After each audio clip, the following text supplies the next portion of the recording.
प्रदेशमधील बुलंद शहरामध्ये एक दुःखद घटना समोर आली आहे, जिथे राज्यस्तरीय कबड्डी खेळाडू ब्रिजेश सोलंकीचा रेबीजमुळे मृत्यू झाला। ब्रिजेशला एका कुत्र्याच्या पिल्ल्याने चावा घेतला होता, मात्र किरकोळ घटना समजून ब्रिजेशने रेबीजचे इंजेक्शन घेतले नाही।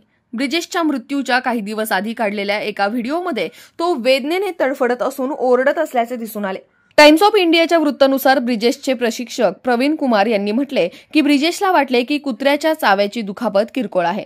त्याने या दुखापतीला गांभीर्यतेने घेतले नाही, म्हणून त्याने लसीकरण देखील केले नाही। 26 जून रोजी एका सराव सत्रादरम्यान पहिल्यांदा ब्रिजेशला त्रास सुरू झाला। त्यावेळी त्याला तातडीने जिल्हा रुग्णालयात नेण्यात आले, परंतु त्याची प्रकृती बिघडल्यानंतर त्याला नोएडा येथील एका खासगी रुग्णालयात हलवण्यात आले। ब्रिजेशला अनेक सरकारी रुग्णालयांमध्ये उपचार नाकारण्यात आल्याचा आरोप त्याचा भाऊ संदीप कुमारने केलाय। अचानक त्याला पाण्याची भीती वाटू लागली आणि त्याच्यात रेबीजची लक्षणे दिसू लागली। खुर्जा, अलीगड आणि अगदी दिल्ली येथील सरकारी रुग्णालयांमध्येही आम्हाला उपचार नाकारण्यात आले। फक्त नोएडामध्येच डॉक्टरांनी त्याला रेबीज असल्याची पुष्टी केली, असे ब्रिजेशच्या भावाने सांगितले।